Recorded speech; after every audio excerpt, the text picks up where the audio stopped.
হ্যাঁ, জুমনদা দেবান যে ব্যাপারগুলো নিয়ে আমরা আড্ডা মারছিলাম সেটা নিয়ে তো হোক। তুমি প্রথমে যেটা বলছিলে এই আরজি করের ব্যাপারটা নিয়ে, আচ্ছা তুমি ফার্স্টে বলো দেখি, এটা নিয়ে কদিন আগে আমরা আলোচনা করছিলাম। তোমার তো এমনি রেগুলার বেসিসে হসপিটালে যাতায়াত করার একটা অভিজ্ঞতা রয়েছে, অনেক অসুস্থ রোগীকে নিয়ে তুমি হসপিটালে যাও বা এরকম একটা তোমার রয়েছে, অভিজ্ঞতা রয়েছে। তো আগেকার হসপিটাল, বিশেষ করে সরকারি হসপিটাল, আর এখনকার সরকারি হসপিটাল বা হসপিটালের পরিষেবা, এইটা নিয়ে তোমার অভিজ্ঞতাটা আগে প্রথমে বলো। দেখো, সরকারি হাসপাতালে, একটু জোরে বল। হ্যাঁ, সরকারি হাসপাতালে পরিষেবাটা একটা মারাত্মক পরিবর্তন হয়েছে। আগের বাম আমলেও ধরো অসীম দাশগুপ্তর একটা নেতৃত্বে একটা কমিটি করা হয়েছিল একসময়, যারা পরীক্ষামূলকভাবে আরজিকর হাসপাতালের যেটা নাকি ফিমেল ওয়ার্ড, সেইখানটায় তারা অনেকটাই কিন্তু পরিষ্কার পরিচ্ছন্ন করে একটা ট্রিটমেন্টের ব্যবস্থা করা হয়েছিল, যেটা আরজি হাসপাতাল মানেই ঢোকা যায় না। সেইখান থেকে আরজিকর হাসপাতালটাকে অনেকটা ডেভেলপ করেছিল, কিন্তু সেটা শুধুমাত্র পরিষ্কার পরিচ্ছন্ন হয়েছিল। এরপরে যারা হাসপাতালে যায় তারা এটা পরিষ্কার বোঝা যায় যে হাসপাতাল ব্যাপারটা কিন্তু এখন অনেক আলাদা। দেখো, হাসপাতালের যে ডাক্তার, হাসপাতালের যে সিস্টার, যারা নাকি হাসপাতালে যে তোমার অক্সিজেনটাও লাগাচ্ছে, তারাও কিন্তু ট্রেন্ড, তারা কিন্তু রীতিমতো 5 বছরের কোর্স পড়াশোনা করে আসা। ফলে নার্সিংহোমের থেকে হাসপাতালের যে ব্যাপারটা মারাত্মক এমনিতেই। কিন্তু এখন সরকারি হাসপাতালে যেটা সবচেয়ে বড় ব্যাপার, সেটা হলো পরিষ্কার পরিচ্ছন্ন বাথরুম, পরিষ্কার পরিচ্ছন্ন। কিছু জেলা হাসপাতালে কি হচ্ছে হতে পারে, কিন্তু মূলত পিজি, আমি কিছুদিন আগে আমার 2জন পেশেন্ট, আমার মা, আমার এক মাসি পিজিতে ছিল, মানে আমার মনে হয়নি নার্সিংহোমে কেউ আলাদাভাবে যাওয়ার দরকার আছে।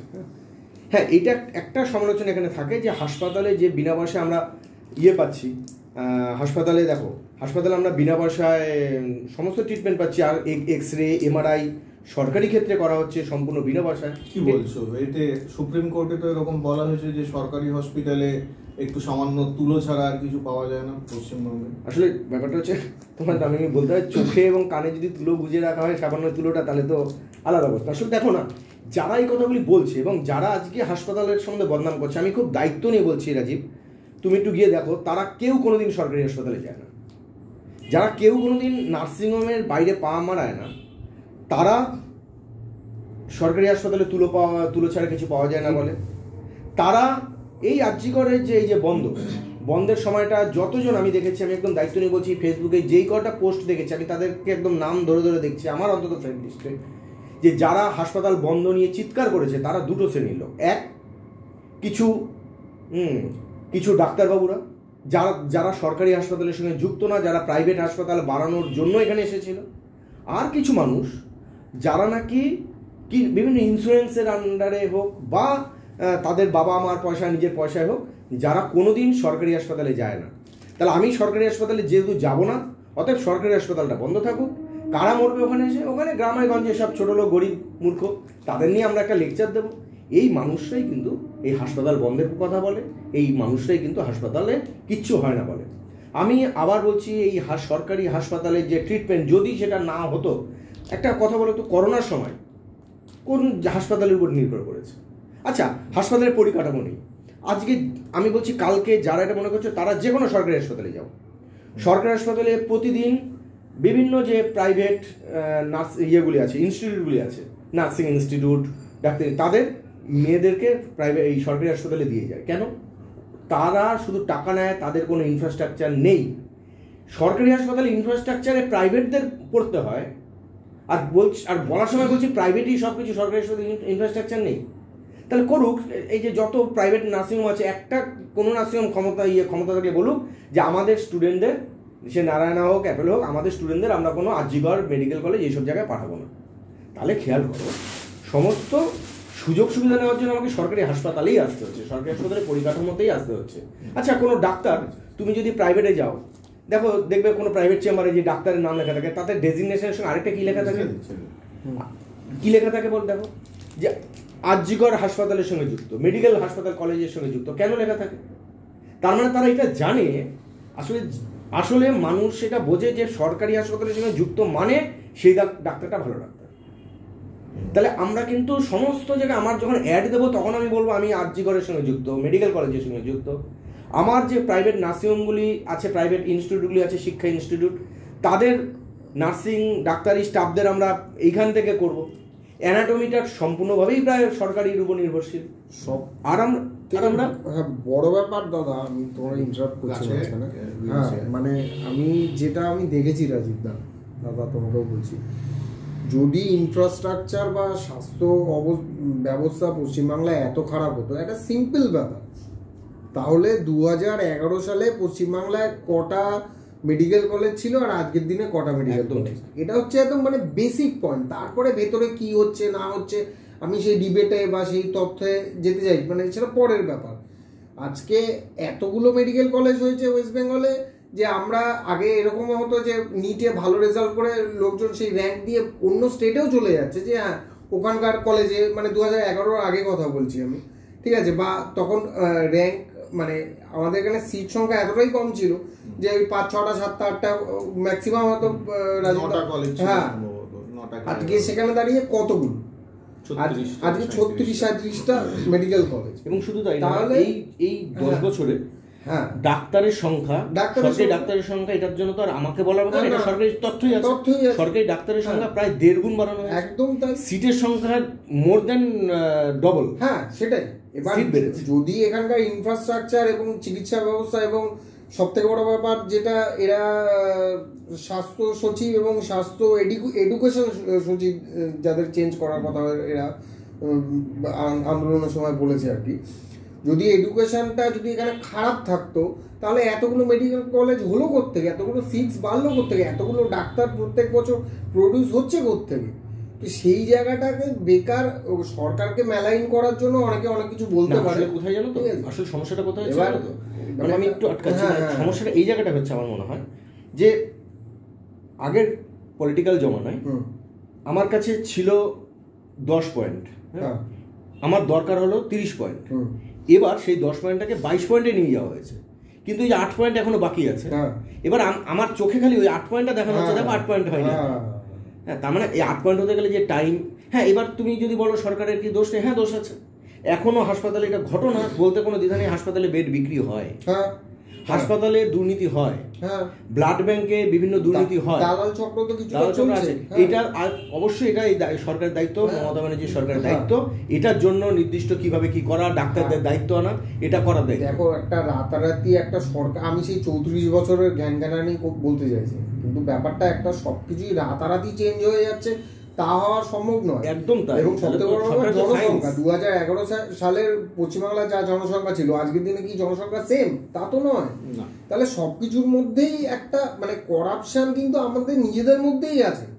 তো আমরা না নেতা বা মন্ত্রী বা পলিটিক্যাল লোকজনকে খুব মানে বলতে দ্বিধা নেই আমার, তারা অ্যাকচুয়ালি সফট টার্গেট আমরা বলতে পারি, যে কোনো কিছু হলে ওই তো অমুকের দোষ, ওই তো অমুক নেতার দোষ, অমুক মন্ত্রীর দোষ, অমুক সরকারের দোষ। কিন্তু ব্যাপারটা কিন্তু নিজেদের মধ্যেও সেই সচেতনতাটা আনতে হবে যে আমরা নিজেরাও সচেতন কি আদৌ। ঠিক আছে, তুমি কি বলো রাজীবদা?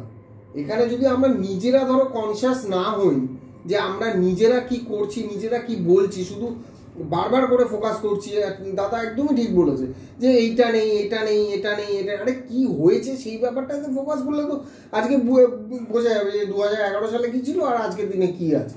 আমি এই পয়েন্টে কয়েকটা একদম নির্দিষ্ট সূত্র ধরে আমি বলছি, মানে সূত্র বলতে ওই সেই সিবিআই সূত্র বা বিশ্বস্ত সূত্র, কয়েকটা পয়েন্ট হিসাবে, বিশেষ চ্যানেল, দুঃখ চ্যানেল, কিছু পয়েন্ট হিসাবে বলতে চাইছি।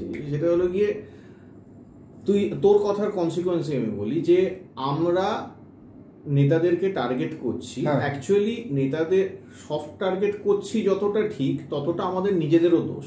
আমরা নিজেদেরকে সফট খাদ্য হিসেবে তাদের কাছে প্রডিউস করছি। কারণ আজকে আমার বাড়িতে কারো কোনো অসুখও যদি হয়ে থাকে, বা আমার বাড়ির ছেলেটা বা মেয়েটা হয়তো পরীক্ষায় রেজাল্ট খারাপ করেছে, কিন্তু আমার দাবি হচ্ছে গিয়ে সেই ছেলেটা সে হয়তো সেকেন্ড ডিভিশন পেয়েছে, থার্ড ডিভিশন পেয়েছে, কিন্তু তাকে একটি ভালো কলেজেতে অনার্সে ভর্তি করাতে হবে। আমি যাচ্ছি নেতার কাছে, দাদা একটু দেখে দিন, আমার বাড়িতে কারো শরীর খারাপ হয়েছে, আমাকে একটুখানি পিজি হসপিটালে ভর্তি করিয়ে দিতে হবে, আমাকে যেতে হচ্ছে নেতার কাছে। এবার নেতা ভর্তি করাবে কি করে? নেতা ডাক্তার নাকি পিজি হসপিটালের সুপারিনটেন্ডেন্ট? নয়। নেতা কি করতে পারে? সে, তাকেও তো ভোটটা দেখতে হবে। সে যদি তার পাড়ার যে তার ভোটার রয়েছে, সেই ভোটার যদি তার কাছে কোনো আর্জি নিয়ে যায়, একটা সময় ছিল অনেক নেতা ছিলেন যাদেরকে দেশনেতা বলা হতো, তারা সরাসরি মুখের ওপর নাও বলতে পারতেন যে না, এটা তুমি ভুল করছো, এটা তুমি ভুল করছো, এই অন্যায়টা আমি তোমার সঙ্গে থাকবো না। এবার সেই জমানাটা সত্যি কথা বলতে কি চলে গেছে। এখন সবাই এরা পাবলিসিটির এতে চলে। তারাও জানে যে হ্যাঁ, আমি যদি একটা সুপারিশপত্র লিখে দিই কি হবে, মানে লিখেই তো দেবো, তাতে ও মনে করবে এই তো নেতা আমার জন্য করেছে, আমার ভোটটা ইনট্যাক্ট থাকবে। এবার কি হচ্ছে, সাপোজ তোর এলাকার যিনি বিধায়ক রয়েছেন তার কাছে তুই গেলি যে দাদা তোর কদিন আগে পায়ে চোট খেয়েছিলি, দাদা আমার পায়ে চোট লেগেছে, আমাকে পিজি হসপিটালে ভর্তি করাতে হবে।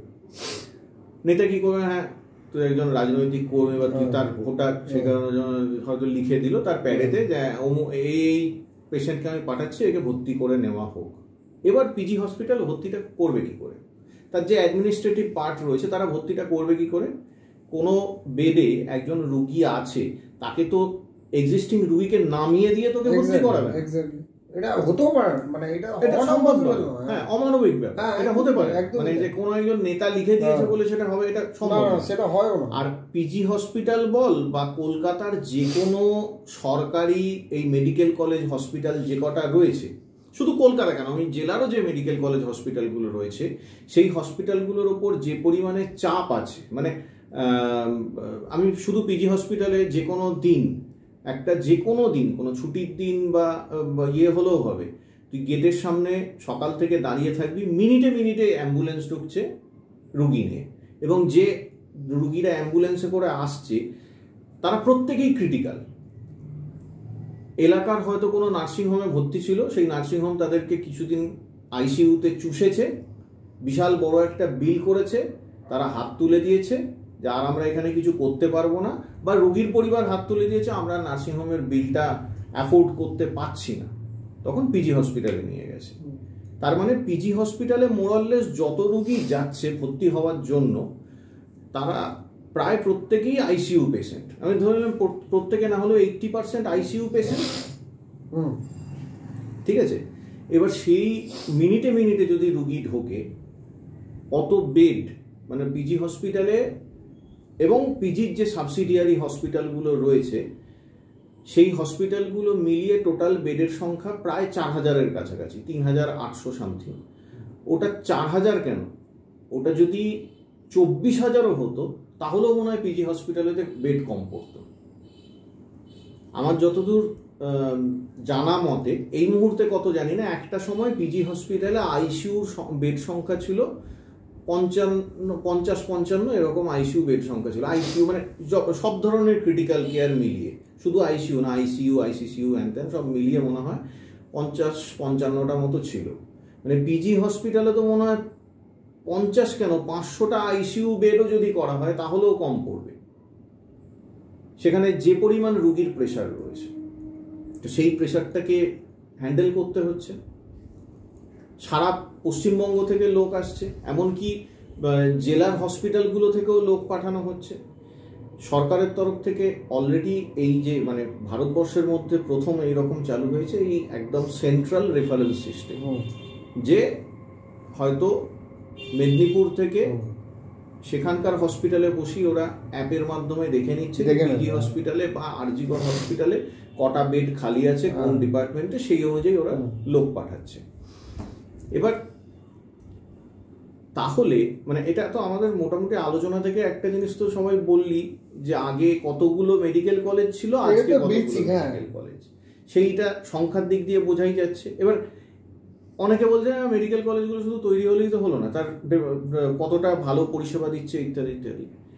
একটা জিনিস দেখবি যে যেটাই আমরা দেখেছি মমতা ব্যানার্জি স্বাস্থ্যমন্ত্রী হয়ে উনি যেটা শুরু করলেন যে ধর হুগলি থেকে একজন রুগী কলকাতায় চিকিৎসা করাতে আসছে, সেই রুগী যদি তার নিজের এলাকাতেই একটা মেডিকেল কলেজ পেয়ে যায়, সে আর কলকাতা মেডিকেল কলেজে আসবে না, আরজিকর মেডিকেল কলেজে আসবে না। মমতা ব্যানার্জি হুগলিতে আরামবাগে প্রফুল্লচন্দ্র সেন মেডিকেল কলেজ খুলে দিলেন, হাওড়াতে উলবেড়িয়ায় শরৎচন্দ্র চট্টোপাধ্যায় মেডিকেল কলেজ খোলা হয়েছে। এছাড়াও বিভিন্ন জেলায় ডায়মন্ড হারবারে রয়েছে। সিম্পলি তুমি আমাদের সাগর দত্ত মেডিকেল কলেজ দেখো, সাগর দত্ত মেডিকেল কলেজ 2011 সালে আগে ছিল শুধু সাগর দত্ত হাসপাতাল ছিল। সাগর দত্তের কথা উঠালে বলে একটা কথা বলি, সাগর দত্ত দেখলে তুমি মানে আগে ভয় লাগতো রীতিমতো। আমার একটু আটকে একটা কথা বলছি, সাগর দত্ত শুধু তাই না, সাগর দত্তর সঙ্গে আরেকটা খুব ইম্পর্টেন্ট, এই যে মুভমেন্ট হচ্ছে এখন না হাসপাতালকে ডেভেলপ ইত্যাদি, এই সাগর দত্ত হাসপাতাল যখন নাকি মানে আগের বাম জমানার শেষ দিক, তখন এবং এটা গর্ব করে সিপিএম পার্টি বলে যে তাদের যে তৎকালীন বিধায়ক মানস মুখার্জি, উনি অ্যাপোলো কর্তৃপক্ষকে নিয়ে এসেছিলেন এবং এই হাসপাতালটা অ্যাপোলোকে দিয়ে দেবে বলে প্রায় কথাবার্তা হয়ে গেছে। সেই সময় আমরা আরও এখানে যারা বিভিন্ন বাম সংগঠন আছে সবাই মিলে একটা হাসপাতাল বাঁচাও কমিটি করা হয়েছিল। সেই সময় তৃণমূল সরাসরি কমিটিতে ছিল না, পাশাপাশি এইভাবে সাপোর্ট করতো, কারণ ওই সময় অতটা তৃণমূলের লোকজন ভেবে ছিল না, কিন্তু করে আলটিমেটলি এটা ঠেকিয়ে দেওয়া হয়েছে। তারপরে ক্ষমতাটা চেঞ্জ না হলে মানে হ্যাঁ, তাহলে এই যে যারা এখনো প্রাইভেটাইজেশন বলতে এই যে হাসপাতাল স্বাগত দত্ত হাসপাতালের এই যে তুমি বলছো, সেইটার সঙ্গে এটা মাথায় রাখা উচিত যে স্বাগত দত্ত হাসপাতালটা কিন্তু অ্যাপোলোর সম্পদ হয়ে যাচ্ছিল, পিপিও মডেলে অ্যাপোলোর সঙ্গে করবে, সেটা সম্পূর্ণ সরকারি হাসপাতাল করেছে। রাগটা প্রাইভেট নার্সিংহোমের এবং বাকিদের যারা তাদের হয়ে গলা ফাটাচ্ছে তাদের রাগটা এই জায়গায়, তাদের রাগটা এই জায়গায় যে আজকে তুমি একজন বিশেষ অফিসার, তুমি একজন ইন্ডিয়ান অয়েলের অফিসার, তুমি যেই আমৃতে যেই বেডে শুয়ে আছো তার পাশে একটা গরিব ওই চাষি, সে গিয়ে দেখা যাচ্ছে তার পাশে শুয়ে পড়লো, তার হাতে স্বাস্থ্যসাথী কার্ড আছে। এটা খুব সেন্টিমেন্টাল, এটা শ্রেণীর কথা বলছি, এটা খুব শ্রেণী রাগ। এই যে স্বাস্থ্যসাথীর মাধ্যমে যে শ্রেণী ব্যাপারটা বড় লোকরা সবসময় চায় যে গরিবরা গরিবই থাক আর বড় লোকরা বড় লোকই থাক। কিন্তু মমতা বন্দ্যোপাধ্যায় একদম মেডিকার মতন জায়গায়, মেডিকাল একটা সুপার স্পেশালিটি হসপিটাল, এখন তো মনে হয় সব মণিপাল নিয়ে নিয়েছে, ওখানেও স্বাস্থ্যসাথী কার্ড মানে লোকে লাইন দিয়ে নিচ্ছে এবং সেখানে অপারেশন করছে, এভরিথিং। মানে ভাবা যায় না আজকে মেডিকেল মতন জায়গায় কোনো গরিব মানুষ ঢুকতে 10 বার করে ভাববে, একদম তাই। কিন্তু এই জায়গাগুলোকে ফোকাস, স্বাস্থ্যসাথী কার্ড তো ওটা কার্ড এমনি হয়, ওখান থেকে টাকা হয় না, লোকে টাকা পায় না, এগুলো টোটালটাই একটা স্ক্যাম, একটা ফালতু একটা প্রপাগান্ডা। এই কথাগুলো কেউ যদি না এগুলো করছে না এইটা যদি কেউ আমার চেনা জানা বহুলো চেনা জানা কথা ছেড়ে দে, আমি নিজে অভিজ্ঞ বড় লোক ঘরে তারা ওই স্বাস্থ্যসাথী কার্ড ওটা করে অ্যাপোলো আমরি এই সমস্ত জায়গা থেকে চিকিৎসা করে আছে এবং বিনা খরচায় আর কি। তুই লোকের কাছ থেকে শুনছিস, আমি এটা আমার নিজের পরিবারে দেখেছি। আমার নিজের মাসির হাঁটুর অপারেশন হয়েছে বেসরকারি একটি বড় নার্সিংহোমেতে হয়েছে, মানে সেখানে কার্ড আছে। আমি অপারেশনটা করানোর সময় আমার মেডিক্লেম ছিল বলে আমি করলাম, আদারওয়াইজ আমি ওখান দিয়ে আমিও অ্যাপ্লাই করতাম ডেফিনেটলি। ওই কারণ আমাকে জিজ্ঞাসা করেছিল যে আপনাদের কোনো হেলথ স্কিম আছে, না মেডিক্লেম আছে, তো তখন স্বাস্থ্যসাথী কার্ডের কথা আমাকে বলা হয়েছিল। এবার সেই ইয়েটা আমার মাসির যে অপারেশন হয়েছে, হাঁটু প্রতি 1.5 লাখ টাকা করে মতো বিল হয়েছে এবং সেইটা পুরোটাই স্বাস্থ্যসাথীতে গেছে।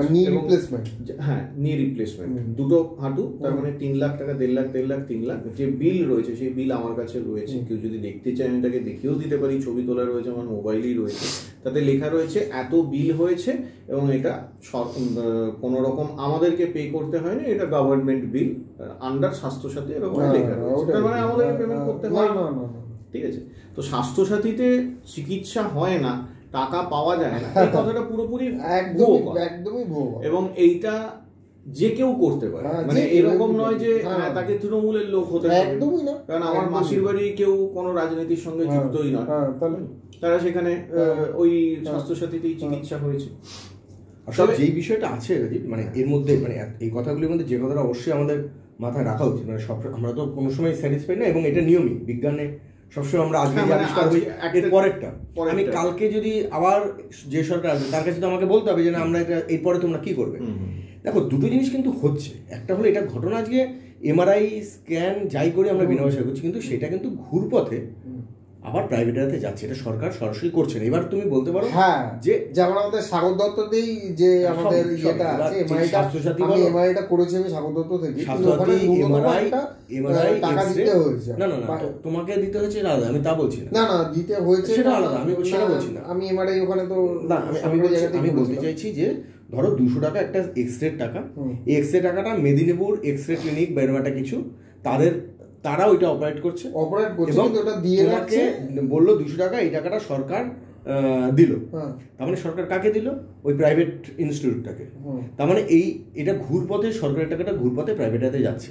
তাহলে আমাদের নেক্সট ডিমান্ড এটা হওয়া যেতে পারে যে দুটো, একটা তাহলে এইটা একটা সমস্যা।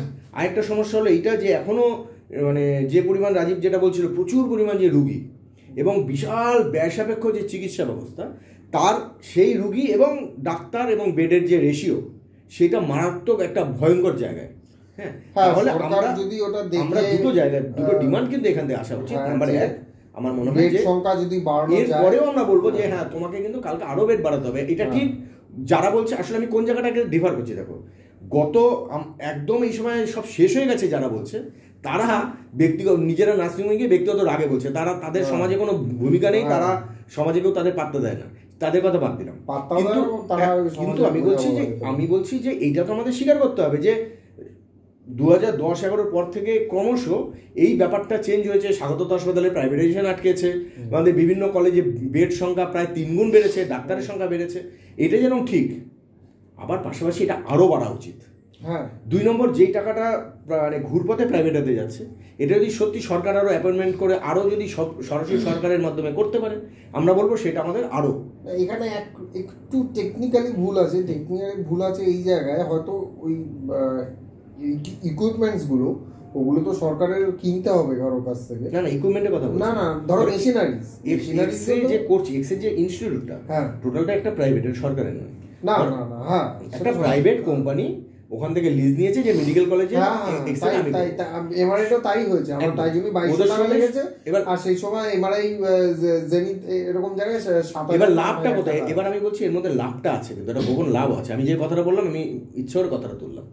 লাভটা হলো এরকম, তুমি যখন একটা এমআরআই করতে যাবে, ওই প্রাইভেট ইনস্টিটিউটটা বলবে তোমাকে লাগবে 8000 টাকা কি 7000 টাকা। সরকার বলছে এটা চলবে না, তোমাকে আমরা এটা করতে দিলাম, তুমি 3000 টাকা এটা করতে হবে, এই 3000 টাকাটা আমি পে করবো। আচ্ছা, আমি যে আগের কথাটা বললাম আর এই কথাটা ডিফারেন্সটা কোথায় হলো? আগে আমি বললাম যে এটা ঘুরপথে প্রাইভেটে যাচ্ছে, এবার আমি বলছি যে ব্যাপারটা কিন্তু ঘুরপথে প্রাইভেটে যাচ্ছে, সেটাও মানুষের উপকার আছে। কেন?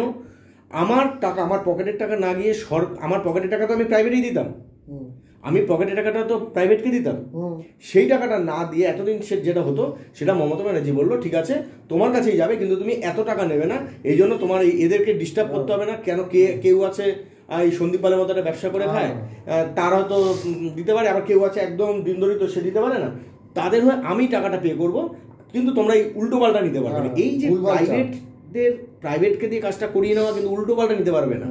ডাক্তারের ফিস 600-700 এরকম বাধা আছে, অপারেশনে কোন কোন ইকুইপমেন্ট লাগবে তার ফিস কি, পেসমেকার ফ্রি, এই যে বাধা আছে। তাহলে প্রথম এই ব্যবস্থার মধ্যে দিয়ে যেটা আমরা খেয়াল করলাম, সেটা যেটা হলো প্রথমত এই যে হাঙ্গর, স্বাস্থ্যবর্ষের যে হাঙ্গরের আবির্ভাব, এই প্যারালালি একটা হাঙ্গরদের পাটা প্রথমত ভেঙে দেওয়া হলো।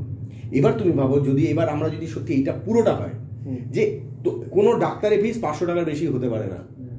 কোনো একজন ডাক্তার যিনি খুব মানে নিজেকে বিশাল বিপ্লবী হঠাৎ পোস্ট করতে শুরু করলো, তিনি হঠাৎ দেখলাম একদিন একটা পোস্ট করছে যে আমরা ডাক্তাররা 15,000 টাকা 1000 টাকা নিই কেন, আপনারা আমাদেরকে বলছেন নিটে দেখুন এত টাকা লাগে। তাহলে এই যে যারা 15,000 টাকা নেয়, তাদের তো মমতা ব্যানার্জি 1500 টাকা মানে পার পেশেন্ট ভিজিট, তাদের তো গায়ে লাগবে দাদা। কারণ তাদের তো মমতা ব্যানার্জি বলছে যে এই স্বাস্থ্যসাথীতে এটা করলে তোমাদের 500-600 বেশি ভিজিট নেওয়া উচিত না, তোমরা এইটা নিতে হবে। এইবার যদি এই সরকারটা আরও থেকে যায়, কালকে যদি এই ব্যাপারটা একটু ছড়িয়ে যায়, এবং কালকে যদি এটাকে বলে যে কোনো নার্সিংহোমে কোনো ভিজিট এর বেশি হবে না, এবার এই ডাক্তারদের এই এত মানে বিভিন্ন রকমভাবে বিলাসিতা, এটা কিন্তু প্রত্যেকে হবে। এবং শোনো, এবং আমি একটা প্রসঙ্গ বাইরে গিয়ে একটা কথা বলি, খুব ইম্পর্টেন্ট আমার মনে হয়।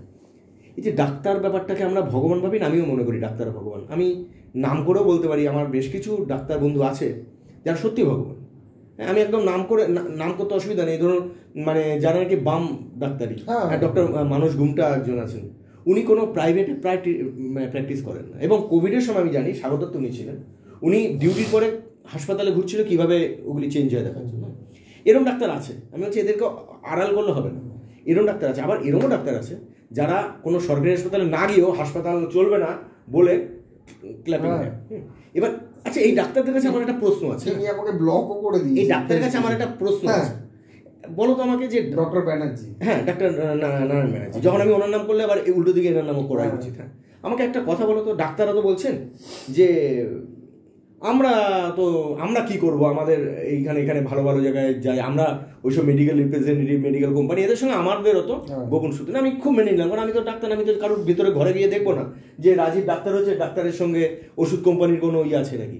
কিন্তু আমি দুটো প্রশ্ন তুলতে চাই তাহলে সেই ডাক্তারদের কাছে যারা এই কথাটা বলছেন।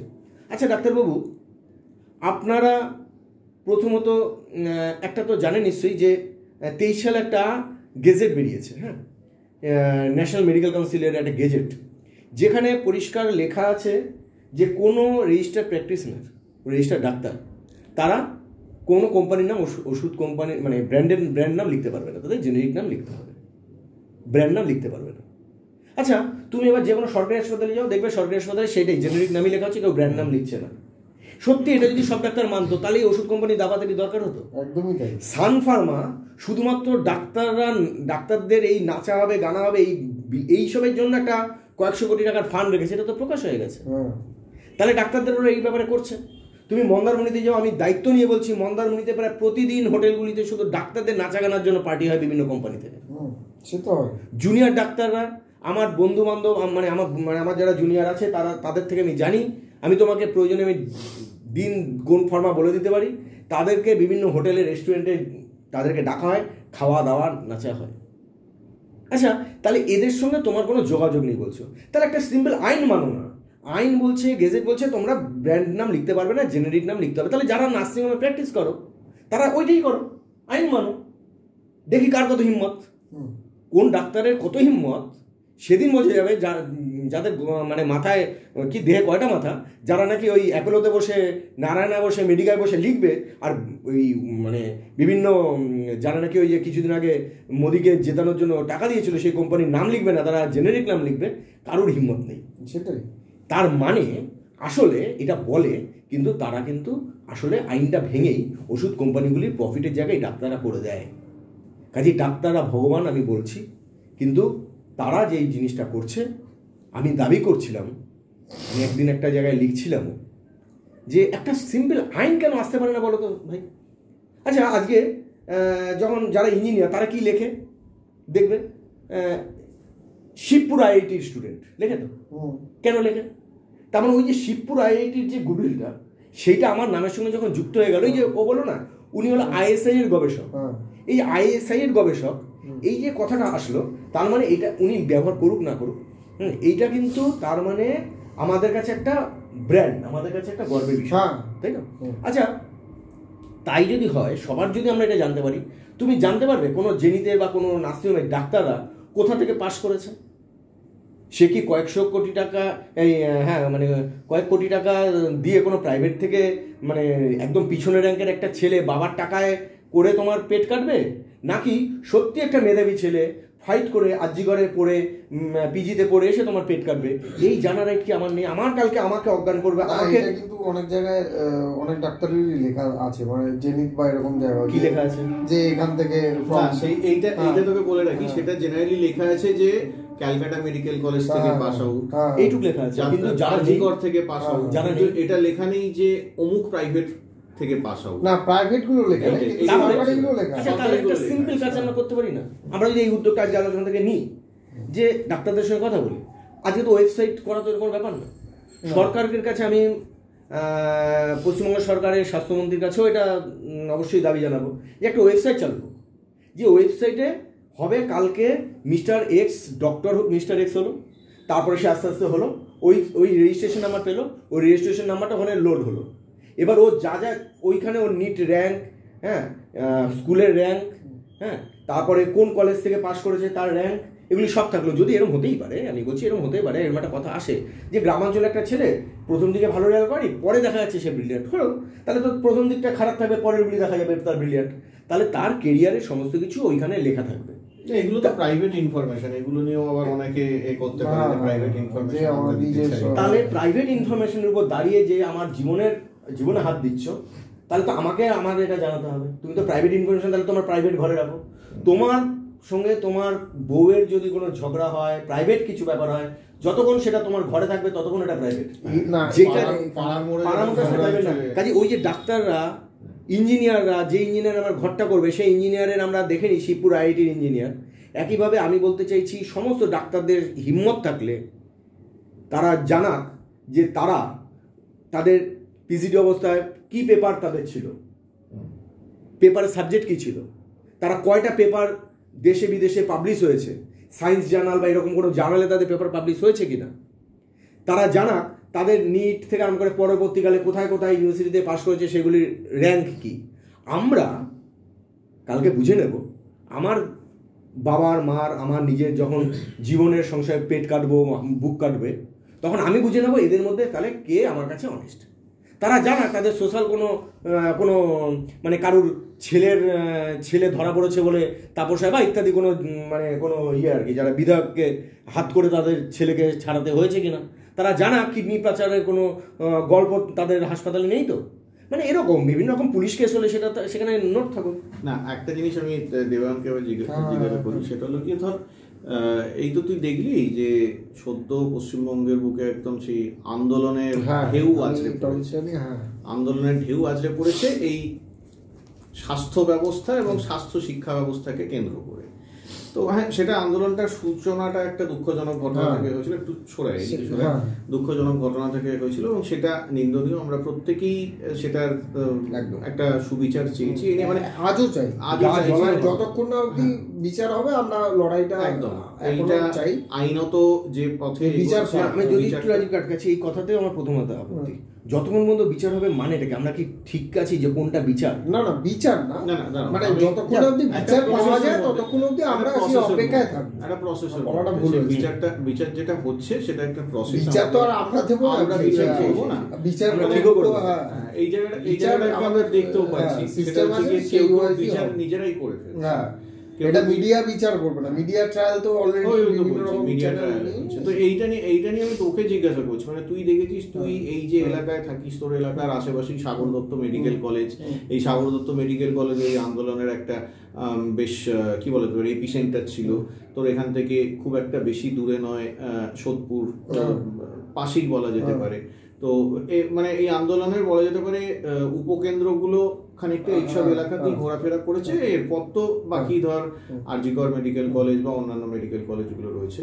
তোর এইটা নিয়ে অভিজ্ঞতা, কারণ তুই যেহেতু পাবলিক ডিলিং করাটা তোর কাজ, সমাজসেবা করিস, রাজনৈতিক কর্মী, তো যেটা নিয়ে তুই একটা বল যে মানুষের সেই সময়টা, মানে আগস্টের একদম শুরুতে মানুষের ফিলিং বা মানুষের রিয়াকশন, তারপর মানুষের মোটিভেশনটা কি পর্যায়ে এসে দাঁড়িয়েছে, কি কি পরিবর্তনগুলো তুই দেখেছিস সেটা একটুখানি বল। দাদা, তোমাকে আমি কতগুলো জিনিস বুঝতে হবে এবং সেখানে দাঁড়িয়ে থেকে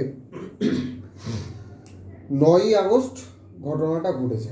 10ই আগস্ট আমার এখনো স্পষ্ট মনে আছে, আমি নাম নিয়েই বলছি, এবিপি আনন্দের যে এডিটার আছে তাকে, সুমন দে, তাকে ফোন করে আমাদের সিএম তৎক্ষণাৎ একদম পরের দিন সকালবেলা, তোমাদের আশা করি সকলের মনে আছে প্রথম বাইট ওটা, যে এটার জন্য যা যা তদন্ত করা সিআইডি করবে, রাজ্য সরকার করবে, সব ঠিক আছে, যদি সিবিআই চায় আমরা সে বিষয়ে কোনো রকম আটকাবো না। এটা সিএম এর কিন্তু ফার্স্ট স্টেটমেন্ট ছিল।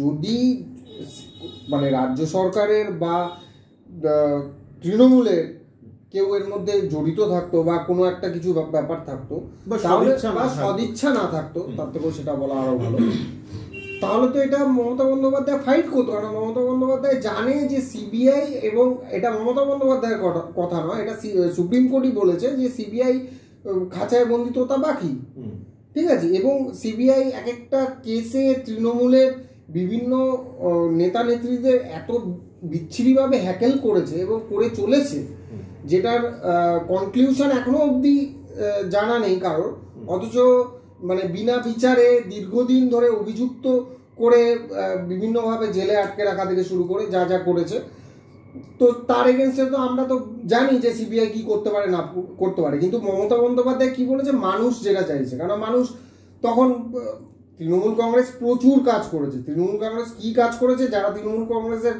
বদনাম করছে তারা নিজেরাও জানে যে তৃণমূল কংগ্রেস কতটা কাজ করেছে, কিন্তু তাদের ব্যাপারটা হচ্ছে তাদেরকে একটা মানে বিবাদ করতে হবে, তাদেরকে একটা প্রতিবাদ করতে হবে, করতেই হবে। এই জায়গাটা আমি জাস্ট তোকে অ্যাডিশন করে দিচ্ছি, তুই পুরো কথাটা বলবি।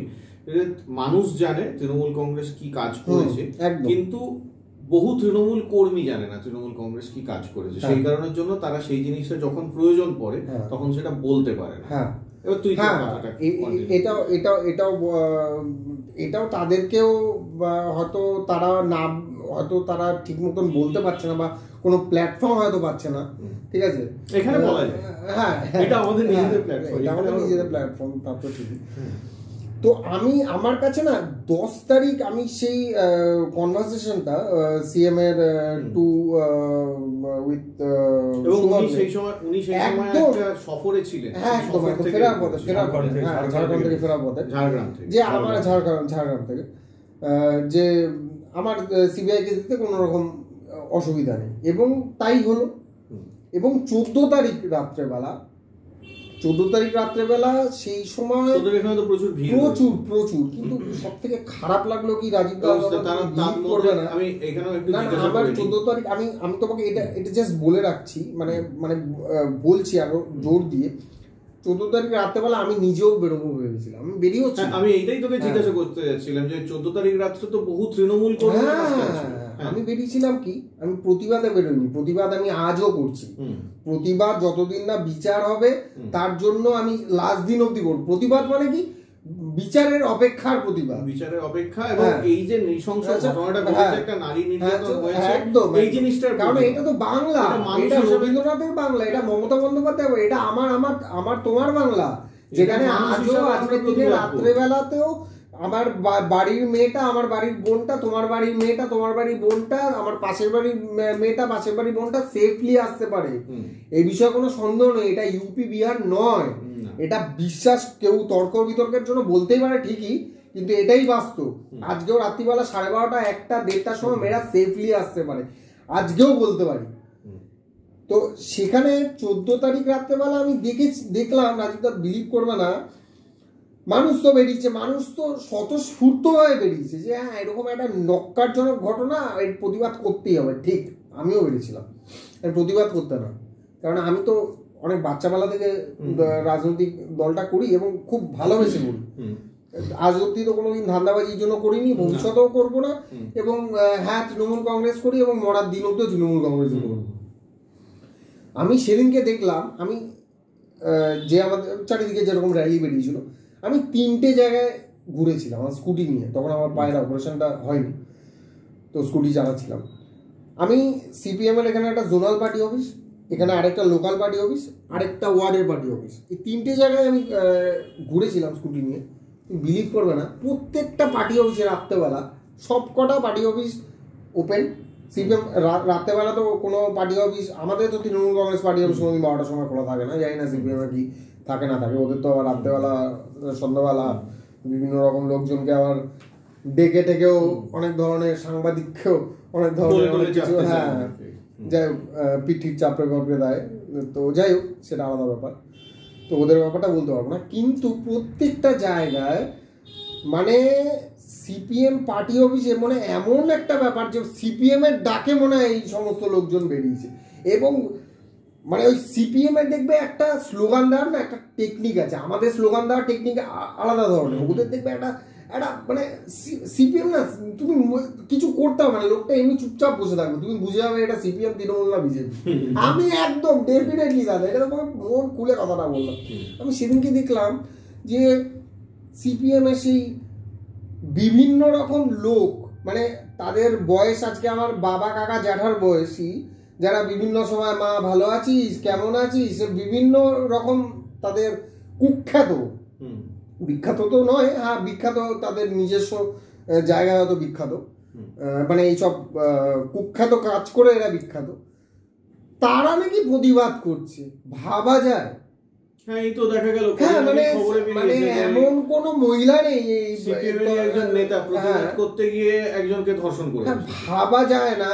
তার ঘাটে যাওয়ার টাইম হয়েছে, আমি তার নাম নেব না, ঠিক আছে, ঘাটে যাওয়ার টাইম চলে এসেছে, সে এখানে প্রতিবাদ করছে, প্রতিবাদ চাই, এই চাই, বিচার চাই। আরে ভাই তুমি কি বলছো? এবং সব থেকে বড় ব্যাপার, এই টোটাল ব্যাপারটা অর্গানাইজ, যে কোনো একটা কোনো কিছু করতে মানুষ ওখানে যে কেউ একটা ডাক দিয়েছে, সব লোকজন বেরিয়েছে, everything is all right, fine, কোনো অসুবিধা নেই। কিন্তু ওখানেও একটা ছোট্ট মঞ্চ বেঁধে দিল, ছোট্ট মঞ্চ। কে অর্গানাইজ করছে? CPM party. কে অর্গানাইজ? আমি আমার বেলঘুরিয়ার কথা বলছি, তোমার ওখানেও তাই হয়েছে, চারিদিকেও তাই হয়েছে। এই আন্দোলনটা সিপিএম এর অর্গানাইজ করা ছিল না, সাধারণ মানুষ একদম স্বতঃস্ফূর্তভাবে অরাজনৈতিক ভাবে হলেও একটা ছোট্ট একটা ফেসবুকে একটা মেসেজ বেরিয়েছিল, ভদ্রমহিলার নাম আমার ঠিক মনে পড়ছে না, তুমি তো সোশ্যাল মিডিয়াতে খুবই অ্যাক্টিভ আছো, নামটা আটকে যাচ্ছে আমার, রিমঝিম, ও যাদবপুরে পড়ে মোস্ট প্রবাবলি, ওই কিন্তু 14 তারিখের এই মিছিলের ডাকটা দিয়েছে রিমঝিম। হ্যাঁ, এবার ওই মেয়েটার একটু ব্যাকগ্রাউন্ডটা একটু অ্যানালিসিস করে আমি দেখেছি, উনি কিন্তু বাম ঘনিষ্ঠ, বাম ঘেঁষা একজন সংগঠন করা, না না হ্যাঁ সেটা হতে পারে, মানে সেটা হতে পারে, আমার মনে হয় না যে ও কোনো সিপিএম এর কি কোনো পদাধিকারী না হলেও একদম টোটালি বাম ঘনিষ্ঠ, টোটালি একদম একদম। তুমি এটা রিসার্চ করে দেখো, বাম ঘনিষ্ঠ না সিপিএম মানে বাম মানে সিপিএম মানে একদমই সিপিএম নয়, কিন্তু ও সিপিএম মানে একদম সিপিএম ওরিয়েন্ট। আমি এই মানে সেটা নিয়ে কোনো যদি সিপিএম এর কেউ সত্যি একটা ভালো কল দেয় তাহলে আমরা খুব খুশি, মানে ঠিক আছে, মানে ওর তো ভালো কলটা হচ্ছে গিয়ে ওই কোলে ওঠার কল। আরে হ্যাঁ, এবার যদি সেটা হয় সবই ঠিক আছে, কিন্তু স্বাধীনতা, গণতন্ত্র, সমাজতন্ত্রের পতাকা আরজি করে সামনে কেন থাকবে? এটাই তো একটা সিম্পল কোশ্চেন। সেই স্বাধীনতা, গণতন্ত্র, সমাজতন্ত্রের পতাকা হাতে নিয়ে স্বাধীনতা দিবসের রাত্রে, মানে মধ্যরাত্রে স্বাধীনতা দিবস উদযাপন হচ্ছে, যখন পুলিশের মাথা ফাটিয়ে দিল এবং হসপিটাল ভাঙচুর করে দিল, আর বললো কে তৃণমূল করেছে, এবং নাকি সেটা তৃণমূল এতটাই বোকা, তৃণমূলের এতটা বোকা, মানে তৃণমূলের এত লোকজন এত অশিক্ষিত কেন আমার জানা নেই, মানে এদের কথা বলি, তৃণমূলের লোকজন এত মূর্খ, এত বোকা যে জানে এরকম একটা কিছু করলে অটোমেটিক্যালি সফট টার্গেট ওরা যে বলছে যে ওইখানকার যা এভিডেন্স ছিল সেইটা র্যানস্যাক করার জন্য ওরা ঢুকেছে। যদি সেটা করার থাকতো 14 তারিখ রাত্রিবেলা অবধি কেন করলো? তারপরে এখানে মাঝখানে যে 4-5 দিন এই জায়গাটা নিয়ে মাঝখানে তো 4-5 দিন সময় ছিল, ইজিলি করতে পারতো। এবং তার থেকেও বড় ব্যাপার, যদি করার থাকতো, একটা সিম্পল কথা, একটা ক্যামেরা ওই দিন কেন করলো? হ্যাঁ, আমি এইটা ওটা তো পরে ধরো হয়ে গেল, হ্যাঁ ঠিক আছে ভাই, আজকে আমি চুপচাপ চেপে যাই, আমি দেখিনি এত লোকজন এসছে না এসছে, যারা ক্রিমিনাল তারা তো তাই করে, মানে আমি চুপচাপ গিয়ে করে চুপচাপ থেকে সব হ্যান্ডশেক করবে, হয়ে যাবে, তারপরে আমি ইয়ে করব। এই একটা সহজ জিনিস আমার মাথায় ঢুকছে না।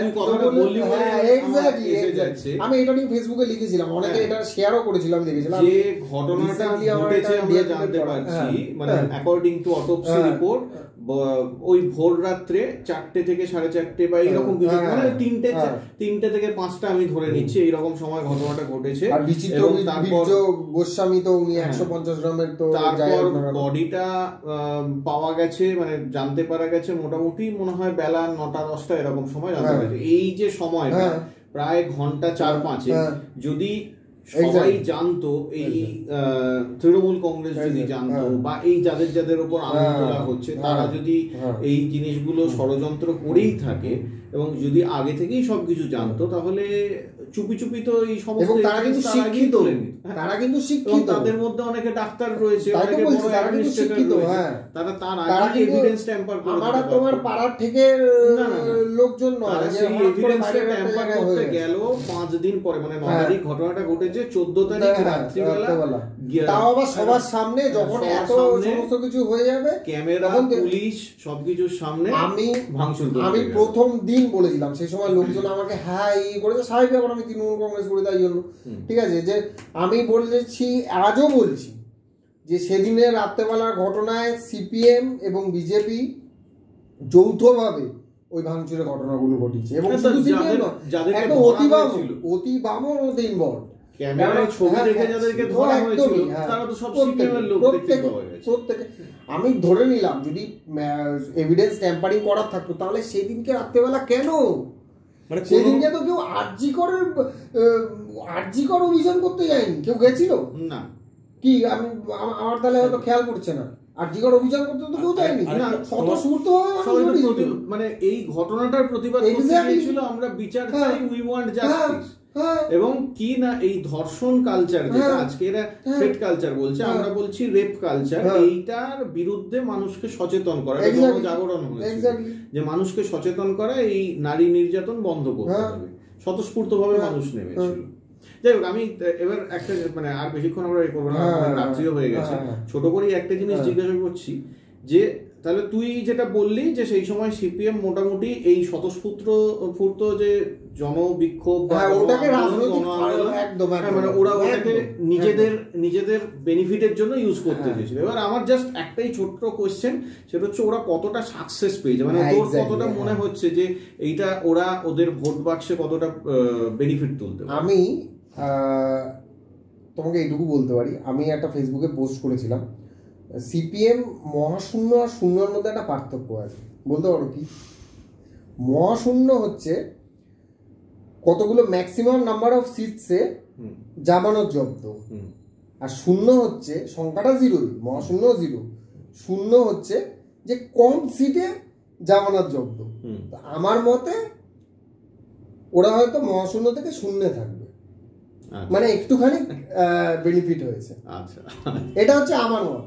আরেকবার ক্লিয়ার করে দিই, মহাশূন্য হচ্ছে সেটাও সংখ্যায় শূন্য, কিন্তু নাম্বার অফ সিটস একটু বেশি সংখ্যায় জামানত, শূন্যটা হচ্ছে সেটাও শূন্য ডিজিটে, কিন্তু জামানতটা কম, একটা কথা, এটা হচ্ছে আমার একটা কথা কি এই সময়টায়, এই যে মেয়েটার, মানে যেদিন আমরা ওই দিন রাত্রিবেলা আমি আমার বউ আমরা ডানলবে ছিলাম, সেদিন আমি ফেরার সময় আমার যেটা মনে হয়েছিল, মানে কথাটা খুব সিরিয়াস কথা এবং দুঃখজনক, মানে সেটা আমার যেটা মনে হয়েছিল, বেশ কিছু মেয়েদের আমি দেখেছিলাম মা এবং মেয়ে একসঙ্গে যাচ্ছে এবং গলা ফুলিয়ে উই ওয়ান্ট জাস্টিস স্লোগান দিচ্ছে। সেই বাড়ি হলো এরকম বাড়ি যেখানে মা মেয়েকে বলছে কোনোদিন কিন্তু মিছিল করবি না, রাজনীতি করবি না, এই যে যারা কোনোদিন বেরোবি না, শুধু তোর জন্য বড় হয়, সেই বাড়ির সেই মা এবং সেই মেয়ে এই ঘটনাটাতে একসঙ্গে বেরিয়ে মেয়েটার জন্য গলা ফুলিয়েছে। এটা তো ভালো কথা না, এই জিনিসটা তো একদিক দিয়ে ভালো যে মানুষ সমাজে একটা সামাজিক কারণে রাস্তায় এই যে এটা আনন্দ, মানুষ যে বধির হয়ে গিয়েছিল, মানুষ যে বধির মানে কানে শুনতে পাচ্ছে না, এবং আমরা যে বোবাও হয়ে যাচ্ছি যে এটা মানুষ শুনে তা নয়, মানুষ যে আসলে আমরাই দায়ী, আমরা মানুষকে নামাতে পারিনি, মানুষকে এই চেতনা দিতে পারছি না, তার ফলে মানুষ মানে ঘরে ঢুকে যাচ্ছিল। এই ঘটনাটা ফলে কিন্তু আমরা দেখেছিলাম সব মানুষ নেমেছে, কিন্তু সমস্যাটা হয়ে গেল এই মানুষগুলিকে আবার মুহূর্তে ঘরে ঢুকিয়ে দিল সিপিএম এবং বিজেপি। না, সব থেকে খারাপ জিনিসটা, আমি এইটা বলেই জাস্ট শেষ করবো এবার, খারাপ জিনিসটা হচ্ছে একটা অত্যন্ত দুঃখজনক ঘটনা, এই জিনিসটা আমাদের বাংলায় কেন, পৃথিবীর কোথাও হওয়াটা উচিত নয়, সেইটাকে সিপিএম বা কিছু বিজেপি চেষ্টা করেছিল, সেইভাবে করে উঠতে পারে। বিজেপি করবে কোত্থেকে? বিজেপি খুব একটা ব্যাপারটা নিয়ে কেন বলতো ইয়ে করে, নিজেদেরই কালচার, ওদের নিজেদেরই কালচার, মেয়েদেরকে ছোট করা, পায়ের তলায় রাখা, এগুলো এই কালচারটা তো বিজেপির কাজ, ওগুলো তো ন্যাচারাল ব্যাপার, এই মুভমেন্টটা নেওয়ার স্কোপ ছিল, এবং সিপিএম স্কোপের ব্যাপার না, ওরা ব্যাপারটা বোঝেই না। এই মুহূর্তে যে অবস্থা, ওরা ইউপিতে বা বিহারে, বা বারবার ইউপি বিহারের কথা কেন বারবার বলছি, কারণ ওখান থেকেই তো কালচার বিজেপির, কিন্তু ওরা গো বলাইতেই ওরা মেইন স্ট্রং ব্যাপারটা, ওদের কাছে মেয়েদের কাছে রেপ হওয়া, এই হওয়া, এটা তো ন্যাচারাল ব্যাপার, জনগণের ব্যাপার। আমি যে কথা বলতে চাইছি একটা লাইনই বলি শুধু, যে আমার মনে হয় যে সিপিএম এর যদি নেতৃত্ব থাকতো এখন কিছু, তাহলে যেটা ওদের লাভ হতো, ওরা এই মুহূর্তে যে অবস্থা ওই মহাশূন্য আর শূন্যের মধ্যেই থাকা, ওটাও আমার মনে হয় ওরা একে আসতে পারতো না, কিন্তু যেটা হতে পারতো না আমি বলছি, কিন্তু ওরা এই মুভমেন্টটাকে যদি ওরা মানে মেটার জন্য মুভমেন্টটা করতে পারতো, তাহলে অনেক সাধারণ মানুষ ওদের সঙ্গে যারা ওদের থেকে চলে গেছিল, ওদেরকে ঘৃণা করতে শুরু করেছে, ওদেরকে ফালতু ভাবতে শুরু করেছিল, তারা আবার ওদের সঙ্গে বিজেপিকে দেয়, বিজেপি তারা কিন্তু ওদের সঙ্গে থাকতো। কিন্তু যেটা হলো, ওরা ওই মেয়েটাকে খুব মুহূর্তে ভুলে গিয়ে মানুষ মেয়েটার বিচার চাইছে, আর তখন সিপিএম এর নেতারা মেয়েটার বিচার দূরে ওরা চাইছে ভাই আমাদেরকে গতি থেকে মমতা ব্যানার্জি সে একটা বস্তির আমাদের ধুতি বানিয়ে পড়ে, আমরা এলিট ক্লাস, সেই এলিট ক্লাসকে একটা বস্তিবাসী একটা গরিব ঘরের ওরকম একটা মানুষ এসে করেছে, এই যে আমাদের একটা প্রেস্টিজ, ওদের কাছে এই যে রাগটা ওরা আর কন্ট্রোল করতে পারবে না। এই মুহূর্তে ওরা ওই মেয়েটাকে ছেড়ে, হ্যাঁ মেয়েটার রেপিস্ট মানে পারলে আর কি বলতো মমতা গিয়ে ওখানে রেপ করেছে, হ্যাঁ এটাই আমি তোমায় বলতে যাচ্ছিলাম যে এইটা হলো ওদের কাছে আরেকটা ঐতিহাসিক ভুল, যে ঐতিহাসিক ভুলটা না করলে এই একটা বড় সুযোগ ছিল যে এই সময় বামরা আবার একটু ঘুরে ভুল করতে করতেই তো ইতিহাসের পাতা, আরেকটা ঐতিহাসিক ভুল, এই মুভমেন্টটা করে ধরতেই পারলো না, ঐতিহাসিক ভুল করতে করতে ইতিহাসের পাতায় না এত মানে অ্যাডামেন্ট হয়ে গেল যে মানুষ সবটাই ধরে গেল। এবং আরেকটা ব্যাপার দেখো, একটা মুভমেন্ট না, একটা কিছু তুমি তোমার সন্তানকে পালন করো বা যাই করো, তুমি যদি মিথ্যা কথা বলতে বলতে ওকে বড় করো, তাহলে তো তোমার আস্তে আস্তে বলেন আমরা ওয়েট থাকবে না। ওরা এই যে মানে এটা কারোর মধ্যে প্রশ্ন আসলে না, কিন্তু আমি বলছি না সবাই সিপিএম এর বুঝে করছে, সবাই খুব খারাপ লোক, কিন্তু ধরো যেই লোকগুলি এই যে যখন নাকি পরের দিনই বললো যে ওর কোমরে হাতটা ভেঙে গেছে, হ্যাঁ, বা 150 গ্রামের গল্প, আচ্ছা সিপিএম এর লোক মানে সিপিএম এর লোক মানে বা এর সমর্থক মানে তো সবাই মূর্খ, এটা ভাবার কোনো কারণ নেই। তাহলে তাদের তো এটা ভাবা আমি ওই বিতর্কে আসছি না, আমি বলছি মূর্খ ভাবার কারণ নেই। তাহলে এইটা তো দাবি করা যেত যে এইটা ওদের মধ্যে প্রশ্ন আসছে, আচ্ছা ভাই পোস্টমর্টম হলো, কেউ তো ওকে ধরে দেখেনি মেয়েটার যে কোন জায়গাটা ভেঙেছে, হ্যাঁ ওটা রিপোর্ট আসবে তারপর, তাহলে পরের দিনই ওর মানে হাতটা ভেঙে গেল, পেলভিক বোনটা ভেঙে গেল, কি করে সেনসেশন তৈরি করা, তাহলে তো পাবলিককে খেপিয়ে এই যে পাবলিককে খেপানোর জন্য কথাগুলো এরা বললো, তো ওরা মিডিয়া ট্রায়াল করছে সিপিএম এর একদম গোড়া যারা নাকি একদম মানে ইয়ে হয়েছে, এছাড়া বাকি যে অংশগুলি যারা ওই যে আশেপাশে আসতে শুরু করেছিল তারা আবার চলে গেল, তারা বুঝলো আমাদেরকে ঢপ দিয়েছে, আমাদেরকে অনুপ্রেরণায় হয়তো ওরা অনুপ্রেরণা পেয়েছে বাংলাদেশ থেকে, বাংলাদেশে গুজবের মধ্যে দিয়ে গণ আন্দোলনের মধ্যে দিয়ে সরকার পতন, ওইটার অনুপ্রেরণা এখানে পেয়ে গেল যে এখানেও আমরা গুজব ছড়াবো, গুজব ছড়িয়ে গণ আন্দোলন করে সরকার।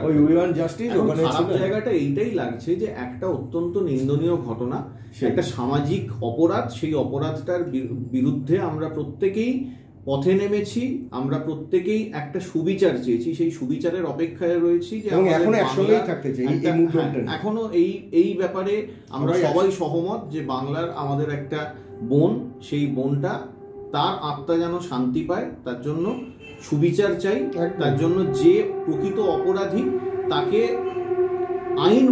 আইনগতভাবে সর্বোচ্চ শাস্তি। আমরা বলতে পারি না যে কি করতে হবে, আমরা এরকম বলবো না যে হ্যাঁ ওকে এনকাউন্টার করে দিতে হবে, এগুলো মানে কেউ হয়তো আবেগের বশে বলে দিচ্ছে, বা এগুলো সভ্য সমাজের লক্ষণ হয়তো, যদিও এরা সভ্য মানুষ নয়, যারা এই কাজগুলো করে তারা সভ্য মানুষ নয়, তাদের সঙ্গে সভ্যতা ভদ্রতা পালন করা উচিত না, তবুও আমরা মানসিক রোগী বলো, বিচার ব্যবস্থার মধ্যে আমরা একটা গণতান্ত্রিক দেশে রয়েছি, সেই দেশের গণতন্ত্র, দেশের সংবিধান, দেশের আইন ব্যবস্থাকে যেহেতু সম্মান করি, তাই সেই আইন ব্যবস্থা অনুযায়ী যে শাস্তি বা যা প্রসেস, সেই প্রসেসে সুবিচার আমরা এক্সপেক্ট করছি, দাবি করছি, সেইটা দাবি ততদিন পর্যন্ত করে যাবো যতদিন না পর্যন্ত সুবিচার হচ্ছে, শুধু নয় এই ধরনের অপরাধ বন্ধ হচ্ছে। কিন্তু খারাপ এইটাই লাগছে যে একটা মৃত্যুকে জাস্ট পলিটিক্যালি এনক্যাশ করার জন্য সিপিএম এই পুরো ঘটনাগুলো এইরকম রটনা করে আমাদের রাজ্যের মুখ পোড়ালো, আমাদের মানে 3টে মাস রাজ্য জুড়ে কি বলা যেতে পারে একটা অরাজকতার সৃষ্টি, মৃত্যুর দিকে ঠেলে দিল, একদম বেশ কিছু গরিব মানুষকে মৃত্যুর দিকে ঠেলে দিল। স্বাস্থ্য ক্ষেত্রে কর্মবিরতির নাম করে প্রায় 28 জন গরিব মানুষ মৃত্যু হলো। তো এই যে ব্যাপারটা, এটা সিপিএম করে, আমি জানি না দিনের শেষে রাজনৈতিকভাবে তারা কতটা বেনিফিটেড হবে। ওই যে তুই যেটা বললি মহাশূন্য আর শূন্যর পর, একদম চলো টাটা, বন্ধ কর। কালোটা কোনটা? কালোটা কালোটা কালোটা চলে তো ছেলে